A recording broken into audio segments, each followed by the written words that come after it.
السلام عليكم ورحمة الله وبركاته. وإني سلام سومالي محمدي مال الله علي ماشى الدنيا الدعالة إذا كنت شوفتان بوإني سلامي ولا ليال سو دوادا. welcome welcome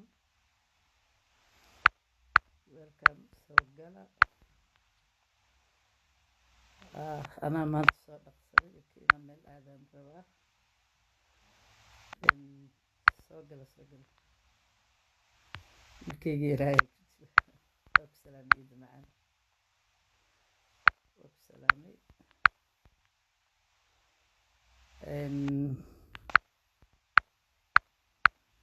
waxaan rabaa markii la soo galo inaan ka hadlo galmudug dhibaatada iyo shirqoolka galmudug u soo socdana wax la qaadan karo maahan ilaahayna ha xaafido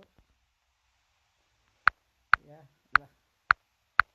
maxay ka og yihiin aan rabaa inaan ka hadlo haddii ay wax ka og yihiin odayaasheenu ee galmudug yaa soo gal badan soo qodanayaa yaa waxaan rabaa inaan waxay ka hadlo oo wax weyn kuma sii jiraayo maanta saakay waqti dambe aan galigi marka waxay kaliya leen rabaa inaan inii sheego markii waa nabcahay caylka mana raba inaan ciishoodo oo maaragtay aan iyadoon waxba lagu ogeyn maaragtay aan wax iska sheego marka waxaan jeclahay bal inaad soo gashaan aan ka tashano aayaha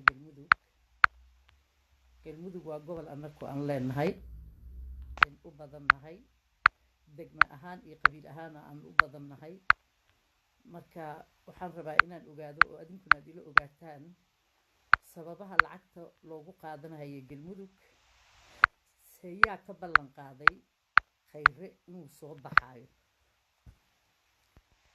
taasaan rabaa inaan kala hadlo walaalayaal adinkoo raalli iga ah ma fahanteen yaa waay qofka ka ballan qaada khayre inuu soo baxaayo horta la isweydiiyaa fiican wax kasta moogtiin adinka yaa u sheegay yaa yiri waad soo baxaysaa yaa ka ballan qaaday waa uu galmudug u gadanahayaa ulajeedada uu ka leeyahay galmudug maxay tahay maxaa ku qasbay inuu lacag ku soo qaato wiilka macallin maxamuud in la geeyo lacagihii la yiri deked baa loogu dhisahayaa galmudug biri ka maalina waxaad maqlaysaan deyn baa nala ku leeyahay dhibaatooyinka soomaaliya ka jira hadda ka hor oo long time ah ayaan inii sheegay soomaaliya inaana deyn lagu lahayn deynna ayna qaadanin maxamed siyaad barrena uuna deyn qaadanin laakiin waagii madaxweynihii ma aragtay libaaxa afrika la dhihi jira naxariista janno fardows allaha siiye maxamed siyaad barre ayaa waxaa jirta ciidamada dhakhaatiirta waxyaalo bannaanka u soo bixi jireen oo lacagah oo adigu waxaa nal ku lahaa waagii dowladdii maxamed siyaad barre lacag ma aragtay aan saas u badnayn oo yar oo tira koobanaa nal ku lahaa nolosheennana soomaaliya deyn ma ayna qaadanin markii 20 sano 21 maxamed siyaad barre uu haystay 20 sano horta adduun weynahaba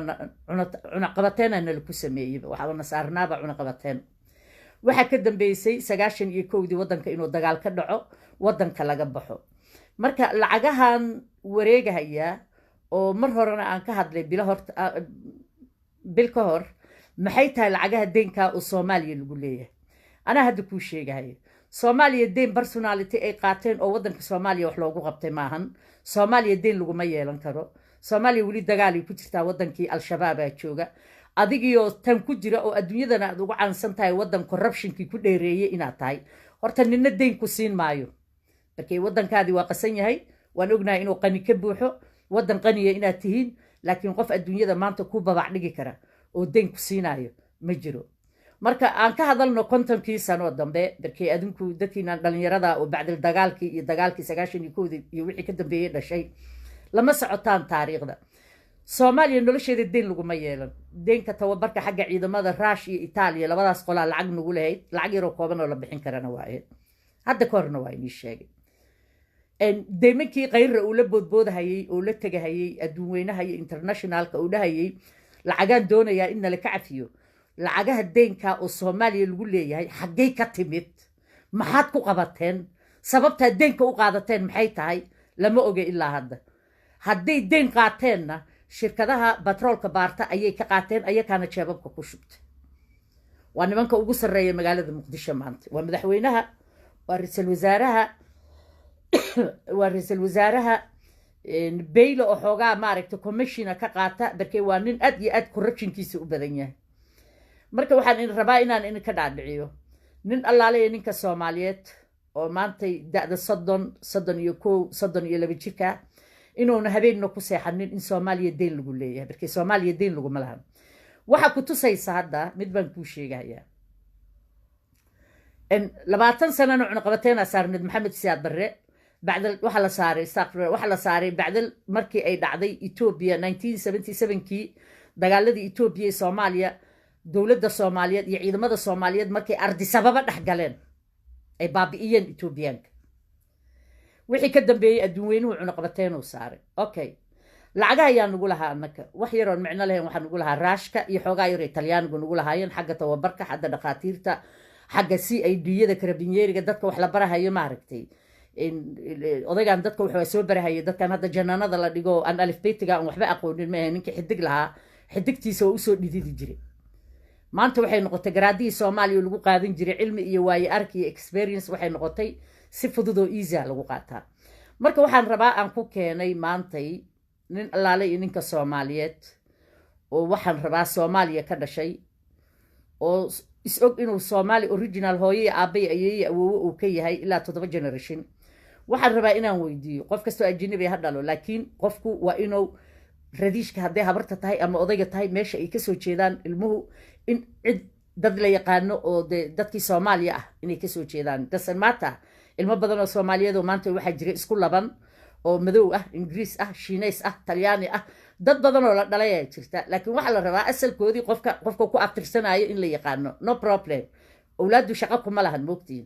marka waxaan rabaa inaan ka dhaadhiciyo oo rabo maanta inaan ka hadlo dhibaatada ka imaan karta galmudug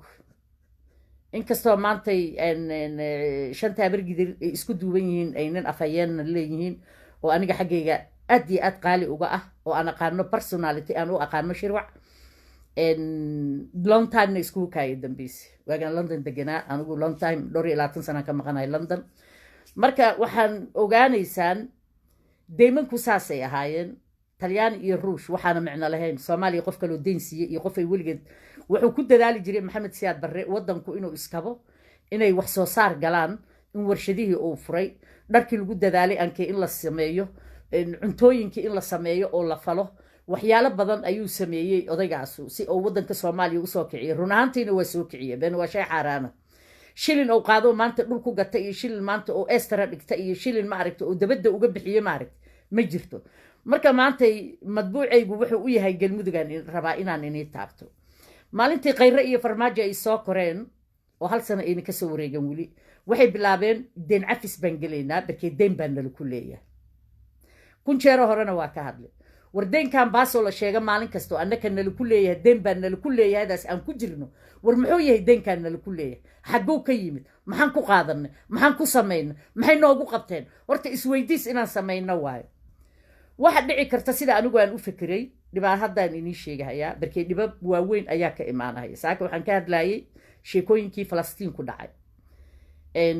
markay dhulalka gadanayeen marka hadda waxay inii sheegayaa dhibaatooyinka u soo socda galmudug qadar wadanka la leeyahay waxay uga dhigtay Soomaaliya hase ahaatee ha uga dhigtay inay batroolka Soomaaliya qodo Ethiopiankuna uu ka shaqeeyo ay shaqo siiso qof Soomaaliyana uu ka shaqeyn dhulkan ana iskale batroolkan ana leh bal u fikir xoogaa bal maskaxdiina dib waxa u siisaan refreshment qadar awoodda ay ku leedahay galmudug ku imaanaysa batrool galmudug ku jira ay ku soo saarayso ee Ethiopian shaqo ka siinayso Soomaalidii u dhalatay oo reer galmudug oo lahaydna in shaqo ka helaynin bal xoogaa adinku waxa sameeysan ma taqaana labada nin inay dhiman yihiin iyo inay qadar u dhiman tahay ay ku riyoonaysan aqoon Soomaalida u lahayn waxay tiriyaa la yiri is a long time hadda waqti oo hal sano ah waxa la isku haystaa dekada Hobyo ayay dhisaysaa baa la yiri waatay ballankii ka baxday dekadii Hobyo waatii nimankeenu cidda habargidri ay go'aan ku gaartay inay shiraan oo shirkaasna uu ka soo baxay in dekada Hobyo la dhiso xagga dadkan soomaalida xagga diinta la isku jiijiidaay saraawiil gaab kan kuwaas ma anigu gumaysanayaan hadhow war aniga dekada haddii la ii dhiso qof i gumaysanaya male barkii anigu canshuurtii baan la baxayaa ma faybar baan ayaka weydiinhayaa waa maya dekada hobyo markay furan tahay ay dhisto habargidir waxa weeyaan nin allaale iyo ninkii anigaan iga mida ankay haddaan habargidir ahay wade wixii iga soo degtaan waa inuu canshuurta la baxaa everybody waa inuu canshuurta la baxaa ma fahmaysaan nin meeshaan wax kugu siinahayo free ma jiro laakiin waxa laga xigaa gobnimadaada iyo ragnimadaada laga xigaa inaad bixin kartid dhaqaalihii lagu dhisahayay waddanka ninkii baa ka hor istaagay reer galmudug haddaad tihiin ka soco qadar waxay noo ballan qaaday inay noo dhisayso dekada hobyo waa tii la isku afgaran waaye waa tay iska tagtay ulajeedada dekada loo dhisaayo waa ulajeedada ay rabto agent inay u noqoto soomaaliya iyo batroolkeeda ayadu ka macaashto intay 2 shilin soomaalida ka siiso ya ay rabto dabadda markay usoo saartana meeshay aniga 2 iga siisay dabadda 100 bay ka siinaysaa maxay ka faa'iiday 80 ka faa'iiday sama saas inaad u ogaataan waaye marka aniga agent ima noqon karta ayada soomaali badan oo wada mutacalliin aan leenahay dhiilka annaka geli karna wax laaleey waxay tahay laakiin representative qofna ma noqon karo marka ulajeedadaydu maanta maxay tahay ay ku sugan tahay reality waxay ku sugan tahay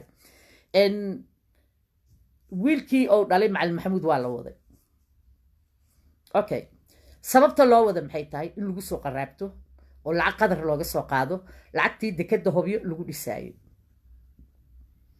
iyo in batroolkii soomaaliyeed oo reer galmudug soomaali oo dhan maahan de galmudug la beec geliyey tambeeca aad uma humo laakiin waa la isku soo qaaday alaabihii lagu dhahayo electronica iyo waxbaa la iskaga imaanhayaa wakam iyo wax saasaha jira waxaa joogay nimankii caddaanka ajnabiga interestka ku ahaa batroolka safaysan oo galmudug ku jira waa pure wax la safaynayo maaha markii batroolada qaarkood waxay wataan dhooqo waa la kala bixiyaa waa la kala safeeyaa wax weyn baa la sameeyaa waxyaalo badan baa laga waxeeyaa macallinku ma ihi laakiin inta aan ka fahmaayo ama intii aan qurbaha joogay ama intii aan arkaayo waxyaalaha laga sheekaynayo oo idaacadaha laga soo daayo oo dhan xoogaa dhegaygu waa buuxaan markii anigu batrool kuma taqallusin mana aqaano batrool laakiin dareenkaygu wuxuu isiinayo ayaan inii sheegahayaa ayaan rabaa inaan inili wadaago marka sababta loo cararay oo ra-iisul wasaarahu markuu baxay oo wiilka macallin maxamuud uu waday oo ninka lagu leeyahay maxaa la yidhaha fahad yaasiin oo uga daba cararay ma isweydiiseen waa lacagta lasoo qaadahayo in la kala barto barkee ninkaanu lacagta wuxuu rabaa lacagtu marka maxay tahay lasoo qaadahayo qadaru soo dhiibayso waa lacagtii lagu dhisi lahaa dekada hobyo yay jeebka u gelaysaa ninka la leeyahay xasan cali khayre deymanku meelaha ay ka imaanahayaan ma fahantay inaan u malaynahayaa hadda kambaniyaal baa lacaga laga qaatay oo la yidhi waan inii ogolnahay waxbaan ini siinaynaa soomaalidii way ka jiifaan oo waxba ma ogo lama socdaan waxa waddankooda ka dhacaya iyo nimankii madaxdii ugu sarraysay turuufada ay waddanka ka wadaan aynan shicibkuna waxba ka ogeyn oo ay ka jiifaan oo baarlamaankiina aana la keenaynin oo qof ogna owna jirin horta innaka waxay noo tahay ayaan darro oo gulxumo usoo hoyatay shicibka soomaaliyeed sababtana waxa keenaya deyma nimankaanu ay qaateen iyo kambalyaal batroolka ka qaateen weeye lacagaha la leeyahay la cafiyo barkee aakhirka waa la ogaanahayaa soomaalidu inayna shaqo ku lahayn oo wiil yaroo 7 jir oo dariiqa jiifa inaana bikeeri biyaa laga siin oo jeebabkooda ayaku ku dhacday oo lacaguhu bangiyaal ay jiraan oo dabadaha loo saaray marka waxaan rabaa inaad ka fikirtaan ood ogaataan haddaad reer galmudug tihiin ya lacagta lasoo qaadahayo oo batroolka ay qoladan qadar ay leeyihiin ha lagu dhiso dekada oo maxaa ninka la leeyahay xasan cali khayre gacantiisa uu kusoo qaadahayo marka ay timaado bila soomaaliya ma ogaan karno meeshay lacagtaasi ku dhammaanayso ama ay ku bixayso gacanta ay ku bixi doonto lacagtaas lama ogo laakiin mid waxaan kuu hubaa oon ogahay anigu caaway waxaan kuu hubaa inay jeebka ay gelayso ninka la leeyahay xasan cali khayre wadaadadana lacag hore la siiyey lagana dhaadhiciyey lacagta laga soo qaado qadar waxbaad ka leedihiin waxbaa inala ka siinaya barkay qofka fiiri qofku inuu iimaan leeyahay ayaa ka fiican wax kasta iimaan allah uur buuxsha maqli jirteen waa run iimaan allah uur buuxsha sunna wal jamaaca waxaa laga ballan qaaday lacagahaas lasoo qaadahayo qadar laga soo qaadahayo laakiin lama dhihin ayaka lacagtuu soo qaadanahayo waa lacagtii dekada hobyo lagu dhisi lahaa may fahanteen wiilkaana waa la watay barkay waa wejiga baasaboorka lacagta lagu geynahayo maxaa ka dambayn doona dhibaatooyin waaweynaa ka dambayn doona lacagtaas xasan cali khayre wuxuu rabaa inuu ku soo baxo madaxweyne soomaaliya ugu noqdo adaan ku weydiiyey nin tuuga aniga madaxweyne may noqon karaa waa maya nin xaqa naaska cuna oo shicibka soomaaliyeed asoo ra-iisul wasaaraha uu xaqooda dejiya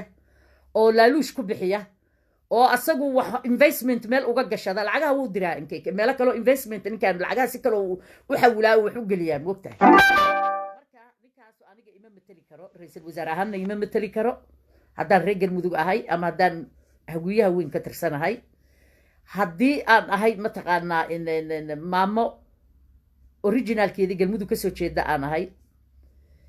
aniga xasan cali khayre ima mateli karo walaa ra-iisul wasaaruuna ugu mateli karin walaa madaxweyne dambe uu raba inuu ku soo baxo ayuunan ugu mateli karin markii maanta anoo laciifoo baahan oo dhallinyaradaydu suuqa taallo oo ilmaheenni shaqo la-aan ay haysato oo waxba ayna noo qabanin ayay waxay keeneen inay nagu cayaaraan ay nagu cayaaraan ay korkeenna ka boodboodaan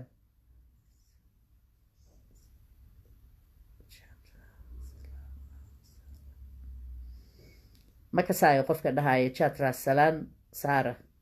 si fiican isku soo sheeg bal ma ku garanayo ma ku xasuustee marka waxaan leeyahay walaalayaal lacaguhu oo deymanka lagu qaato ay nimankaanu ayaku qaateen ay shirkado waaweyn kasoo qaateen ay jeebabkooda geliyeen ayna $10 ayna gelin magaalada xamar oo aad ogtihiin iska dhaaf horta goboladu waaba dheerdheeryihiinba waa naga dheeryihiin annake eriboorka lacagta muqdishoay kasoo degataa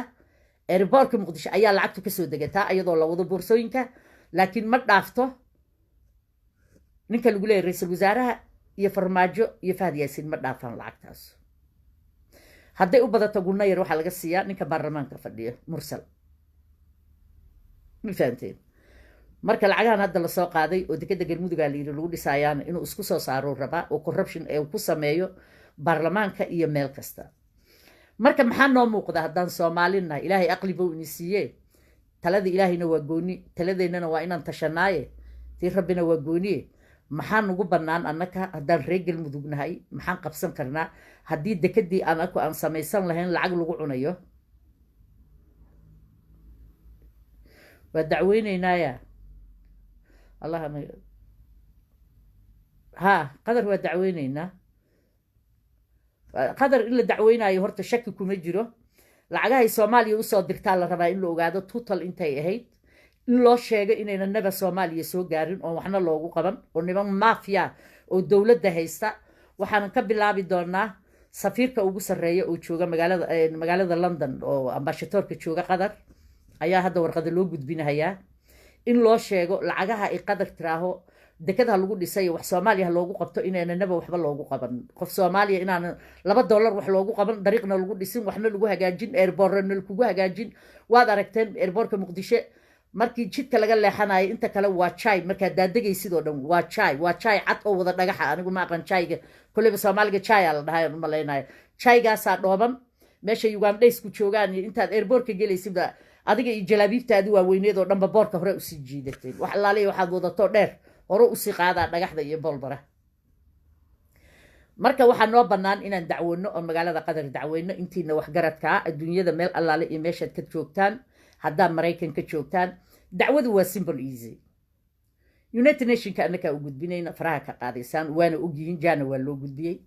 waxaa laga rabaa dadkiinaan maraykanka ku nool bal aan fiiriyo inaan kasoo qaban karo dad ku jira geedkaygan oo maraykan ku nool adinkoo raalli iga ah oo wax yar isugaaya reer american rabaa inaan soo qabto in loo gudbiyo safaaradda qadar in loo gudbiyo dhibaatadana haysato oo warqad keliya loo qoro ma fahmaysaan annaka taasaa enf nagu ah ayadaa enf nagu ah reer america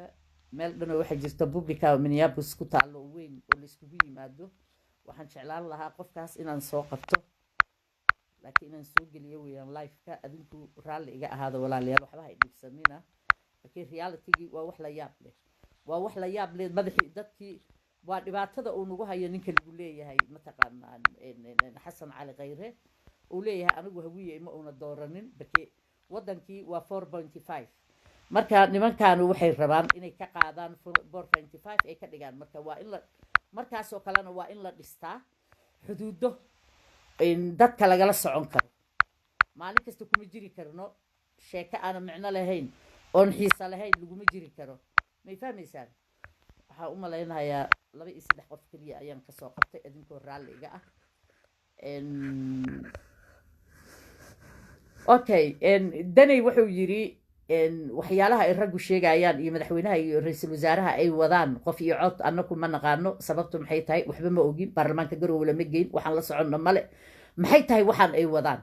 waa waxyaalo la rabo dadka in lagu baacsado oo ma aragtay maskax gelin bal waa og yahay waay oo lacag iskaga qasaarinaya inaan qofna oo dooranaynin yaa waay waa wiilasha wadaniinta ku yeena waa gulwadayaasha anigu gulwadaan waa aqaana maalintii koo la yiri waa la qoraa wata inii sheego gulwadayaalaan u aqaana xamar gulwadayaasha noocaas oo dogs watay in calaamad gaduudan iyo dhar cagaar ah oo maxamed saad barre uu yiri hala siiyo tuutayaal iyo waxay suuqa ku maraan amniga ku ilaaliyaan dadkayna xiri jireen wadad awood leh laakiin dadka kuma xaq gudbi jirin waligood qof ma ayna dilin laakiin kuwan uu yiri wadaniyada waa kuwa la siiyay inay bistoolooyinka inay dadka Soomaaliyeed ay gumaadaan iyo dilaan marka walaalayaal waxay nii sheegayaa lacagahaasu inay lacag jirta aynan ahayn oo la rabo safaaradaha qadar meel allaale iyo meel kastay ku yaalaan adduunka dacaladeeda in loo gudbiyo faxi ambassadorada loo sheego dhibaatada ay Soomaaliya qadar ku hayso ay laaluushka ku bixiso ay siiso ra'iisul wasaaraha Soomaaliya iyo Fahad Yaasiin iyo ninka la leeyahay Xasan Cali Khayre iyo Farmaajo on Soomaaliya waxba loogu qamanin wala dekad hobyo aan laga dhisaynin wala iska dhaaf oo loo sheego inaan loo ogoleen baqadar inay ka soo degato magaalada Galmudug horta waa important inay ogaadaan reer Galmudug inayna rabin ciidahan waxa la yiri wadaadadu waa ogaayeen sunna wal jameeca la yiri ma fahanteen sheekh maxamuud iyo ninka la leeyahay bahalki laakiin u malayn maayo anigu sabab haddii uu sheekh maxamuud uu ogaa in la soo qaadayo lacagtii dekada uu ogaayaa la yiri qofku wuu ku dhaartay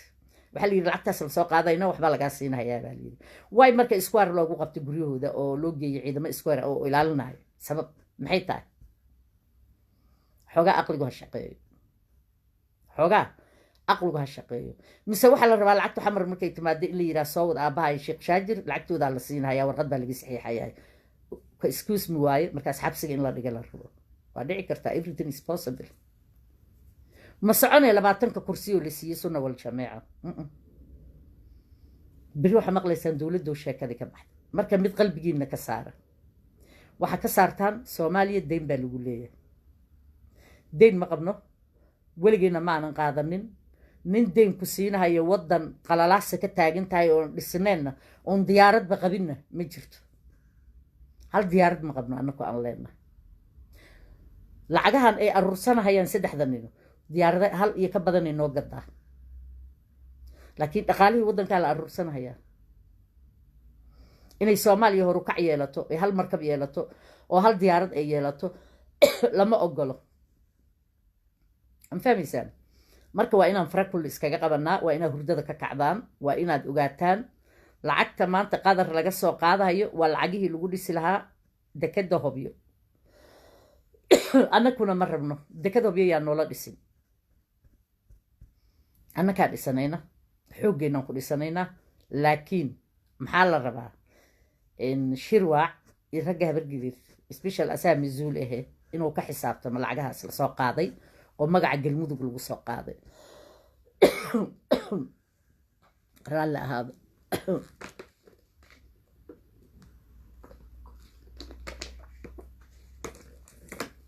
العجاس أو لقى ساق قاضي هي قدر waxa la rabaa inaad ku ekaataan lacagaha qadar laga soo qaadayo oo magaca reer Galmudug lagu soo qaadayo inaan iska celino abadan ba inaan iska celino barkay Galmudug waxba loogu qaban maayo magaca neel ka dilhaya lacagihiina rag baa guranaya marka way adagtaa waxa la rabaa inaad ka hadashaan inaad ka dhiidhisaan qurbaha aad joogtaan inaad dirtaan in maaragtay iskaano meel kasto ilaa America ilaa Europe meel kasta ay safaarad qadar ay leedahay ambassador oo fadhiyo loo diro UN tana loo gudbiyo tan UN waa la gudbinaa iska dhaafa laakiin waxa ku adkaysataan safaaradaha ambassadorada in loo sheego oo la dacweynayo qadar in loogu diro taxi message oo loo sheego ambashooyinkooda meel kasta ee Europe Australia Africa meel kasta ay ka joogaan dhibaatada ay nagu haysto via email inta loo geliyo in loo sheego in qadar la dacweynayo dhibaatada Soomaaliya ku hayso lacaga in lagu burburiyo ay bixiso annaku ma aanan arag wax nala kugu dhisaayo waxna lacag la soo qaado nala ku qarxiyaan aragnaa culummo dadka caydaan aragnaa oo iyadoo ay biisho waa inaa wake up noqotaan oo hurdada aad ka kacdaan safaaraduhu meel kastay ku yaalaan wax saas u weyn maahan magacyadaa la raadiyaa dariiqa ay ku yaalaan taleefanadooda faxi nambarkooda waa loo wada geliyaa boqolaa loo geliyaa si ambashadoorka u ogaado in soomaaliya ay dacweynayso shicibka soomaaliyeedna qadar ay dacwo ka yihiin tan un-ta ay nii soo hartay tan un-ta dhaafa annaka noo dhaafa annakaa la xiriirayna hadday maraykan tahay hadday un tahay inta kale waxaa la rabaa raggiinaan waxbartay yaa nimankiinaan waxbartoo bootaynaya oo america iyo qurbaha meel kasta jooga waa ina ambashadoorada qadar ay qayliyaan waddan kastay joogaan kolba diblomatica ay mas-uul waddankooda uga yihiin waa inaad gelisaan faksiyada waa inaad ka qaylisiisaan ilaa ay boqorka ugu sarreeya ay gaarto dhibaatada uu ku bixinayo lacagaha qadar oo lagu baabi'inayo oo culummadu ku baabi'inayso oo dowladdii soomaaliya ay ku baabi'inayso ayna waxba noo dhisin ee waxba noo qaban lacagaha sababta ay qadar u siinayso soomaaliya maxay tahay taasaa la isku haystaaye waay galmudug ma helaysee waay beridaynaa la igu leeyaha miya niman tuugaa ayaa wax la siinahaya qadara wuxuu yidhi madaxweynaha soo socda waa aniga bal yaa ka dhiganahaya hadduu noqon waayo qadar maxay samaynaysaa yay ku jaaj garayn doontaa lacagtaas I don't know marka taasaa la rabaa inaad ka dhiidhisaan taasaa la doonayaa inaad ka dhiidhisaan reer galmudugo meel allaale iyo meesha aad joogtaan waa inaad ka dhiidhisaan waa inaad gobolkiina u kacdaan waa inaan gobolkiina lagu qaraabanin ciddiinaan habargidir waxaan leeyahay waa inaad lugaha dhulka ambashadoorooyinka jooga bannaanka iyo yurub aad u dirtaan faksiyaal aad u sheegaysaan dhibaatada ay qadar nagu hayso inay naga dhaafto haddaan soomaalina niman bay lacag siinaysaa lacagta qadar ka timaado waa nala ku dhammeeyaa waa inaan runta iyo realitiga ka hadalnaa waa in gobolladeenni baa lagu gubay maalin kasta waxaa lagu leeyahay deyn baa lagugu leeyahay aan lagugu lahayn lacaga ay xadeen ay ayaku dadka weydiisteen nama qabato namana anfacdo waxaan inka rabaa inta dowladdaanu ka dhammaanayso ku meeraysanaysa hadda qof iyo cod intee joogaa qof iyo cod yaa waaye qofka qof iyo cod siinaaya ayada yaa waaye yay ben hawaaskaas ka dhaadhicin kartaa yah dadkii lama xisaabin tirakoob ma jiro ma aadi karta afgooyadaa noo dhow ma aadi karta jowhar oo geeska kale ka saaran war bootadan iyo naagtan xaliimo yaray la leeyahay oo caadaqaadatadaa barkee naagtan waa naag aad corruptionka ugu dheeraysa ee baarlamaanka la soo dhex istaagta anigu waa xishoon lahaa haddaan ayada ah aad iyo aad anoo naag habargidira intaan baarlamaan soo istaago waxyaalaha naagtaas ay ku hadashay kuma hadli kareen waa muntagi lahaayaan u malaynaa misre joogaan ka faniini lahaa waa iska qoslay iyadoo fanax weyn meesha waxay ku leedahay maye waa samayno kan baan samayno bal ayadiibaa dadkii ay ka dhalatay faylaha goynaysa naagtaas mas-uuliyadda ay haysana waa in laga tuuraa qof u qalma oo xaqa yaqaana oo soomaali u dhexeeyana waa in la soo saaraa insha allah in cabdishakuur waa imaanaya waa soo koraya dayn ma qabo qadar futada ma ku wato baabi'inaysa soomaaliya waxaanan hubaa 100% degada galmudug inuu dhisaayo ninkaanu 100% anaa huba inuu dhisaayo waa hubaa ma la isku tuurtuuri doono dekada hobyo tuurtuur dambe ma gelayso hadduu in cabdishakuur soo koro wuu dhisaaya dekada hobyo puntland dekeday leedahay kismaayo deked bay leedahay muqdisho deked bay leedahay sababta ay u deked la'dahay maxay tahay sabab in la isweydiiyaan roon cadownimo loo qaba habargidir inayna dhisanin dekadooda marka ilaahay wuxuu noo keenayaa sankuroble nin la yidhaaho sankuroble yaa waaye waa ninka kayrka wada oon shar dabada ku wadanin oo qadaroo terroristaa dabada ku wadanin oo meeshau lug dhigaba saas roobka usoo daadanahayo oo geeduhu ka baxayaan muqdisho oo waxaan xalaal ahayn maahaan aan xaaraan lagu dhisaynin oo ilmaha yaryarkaa wuxuu abuurahaya ilmahan shaqola'aanta ah oo ciidda ka batay oo soomaaliyeed oo muqdisho dhooban calool xanuun bay annaka nagu dileen ma shaqaystaan meel ma u ka lahaan saasay u meeraayaan afkiibaa wada jeel wada korayaan ku leeyahay ayaka dhan marka waa laga fiican yahay sankuroobla imaanahaya anigu in cabdishakuur waxaa ula baxay inuu sankurooble yahay lugihiisa inuu kayrka soomaaliya oo inoogu jiraan yah waxaan maqli jiray waagaa ciyaalka aaya waxaan maqli jiray cabdirashiid cali sharmaake intii yareed ou calafsaday waddanka soomaaliya ou noolaa intii yareed ou noolaayo madaxweynaha ahaa waxaa loo bixiyay ninkaa sankurooble sababta ma taqaanaan roobku ma kala istaagi jirin ay dhihi jirtay hooyaday waxaa la yidhi cabdirashiid soomaaliya markuu madaxweyne u noqdaa la yidhi qayrkaa kusoo batay la yidhi roob barwaaqada caanaha baadiye yaal xooluhu say u wada cayilan yihiin kaala arag sankuroblay u bixiyay sankuroble anigu waxaa ula baxay oo qayrka soomaaliyeed uu ku jiraa waa in cabdishakuur aniga nin caado qaadanahaya nin qadar dabada ku wata nin soomaaliya in la baabi'iyo ku bixinaya carab asoon waxba u dhisaynin asoon waxba u qabanaynin waa inaan iska qabtaa maanta lacagtii dekadii galmudug lagu dhisi lahaa ayay doonteen wiilka macalin maxamuud baasaboor baa laga sii dhigtay balkee waa reer galmudug may fahanteen waa nin truufatoore weynaaday oo soo gubta ma aragteen qayro ilkahaasi u dherdheryiin waa truufatoore inuu waxada maahana xalaal weligiis ma soo cunin waa iska qabanaynaa waana loo sheegahayaa qadar lacag hadday rabto inay annagana siiso raggii noo dhisi lahaa ayaa jooga galmudug lacagtuna waa inay gacantooda ku dhacdaa maahana inay gacan dowladeed soo martaba maaha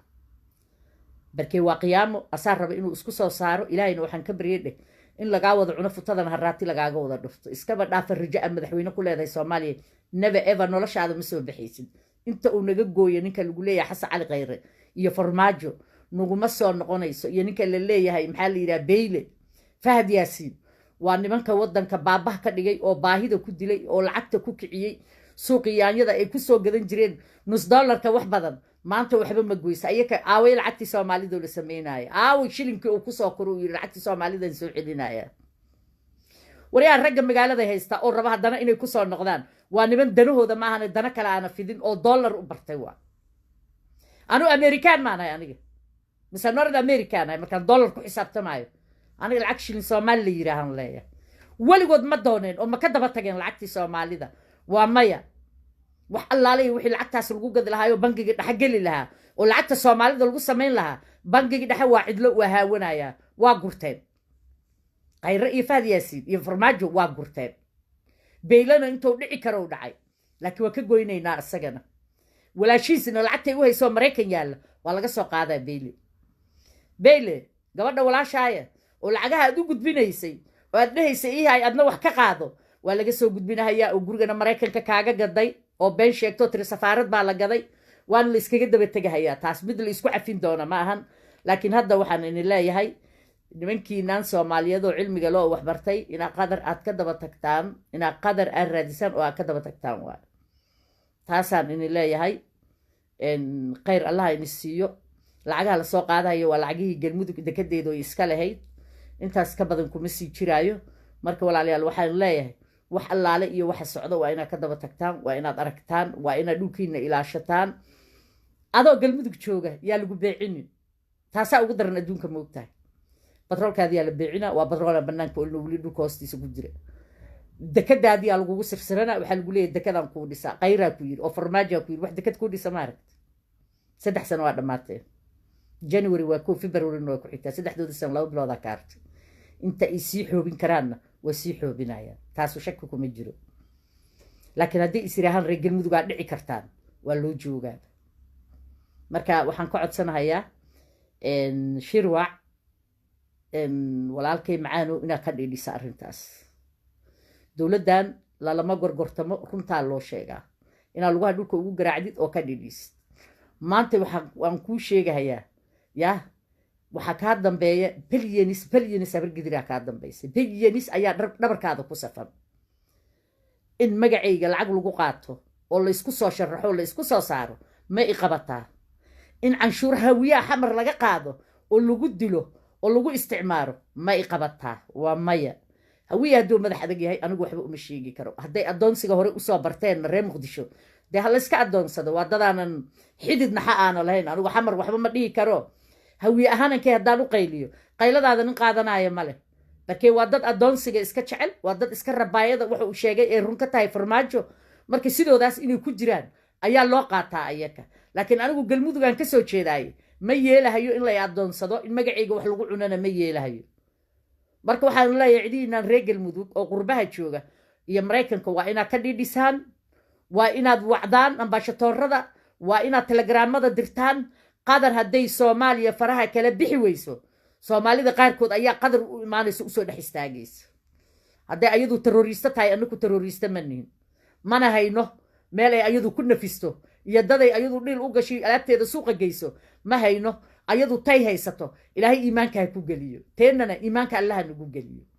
galmudug ayadaa xoolaheeda u baahan ninay siinaysa male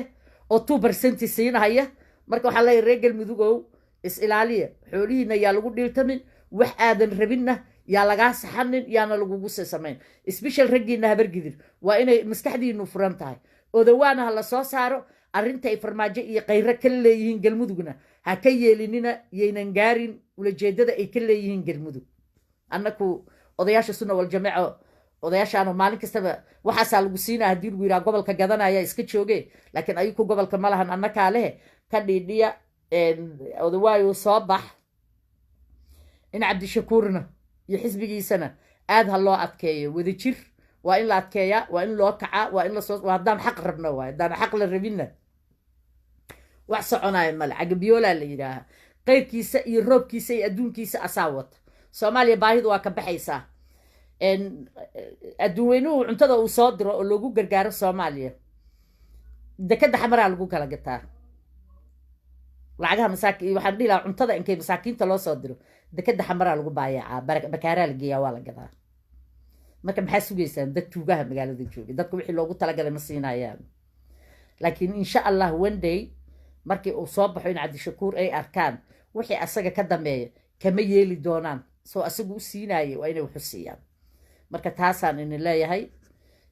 ilaahay ha ina xaafido meel allaale iyo meeshaad joogtaan walaalahayga soomaaliyado hurdada ha laga kaco haddaad reer galmudug tihiin safaaradaha oo maxaa la yidhaha qadar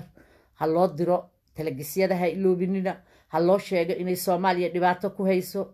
saas inaad yeeshaana la rabaa walaalayaal waa inaad u kacdaan oo u dirtaan safaaradaha dhibaatada ay qadar lacagta ugu bixinayso soomaaliya ay nimankan lacagta u siisa inay nagu baabi'iyaan in lasoo ogaado ulajeedadeedu maxay tahay oo la wadaada nagu soo dirta oo ilmaha keliyahoodii la gatay oo gabar la dilay oo habar la dilo oo qof dhaafa aanan jirin yah marka waxaan leeyahay walaal waa waqtiga aad kici lahaydeen maalin boqolaa noo soo baxaysa maalin kuwa diintaa noo soo baxaaya maalin kuwa kaloo tuugaha dowladaa noo soo baxaaya marka waddankeenna waa inaan u kacnaa annagu haddaan galmudug nahayna ma yeelayno waxaanan ka sugaynaa ninkii aan dooranay haddii annaka habargidirna la yidhaaho asaan ka war sugaynaa lacagta xasan cali khayre uu ku soo qaadanayo inuu ku soo baxo uu yidhaha madaxweynihii aan noqon doonaa soomaaliya iyo lacagta dekadda lagu dhisaayo hobyo uu rabo inuu isku soo saaro shirwcaa la rabaa inuu ka biya keeno taas asalaamu calaykum waraxmatullaahi wabarakaatu walaalaheeyo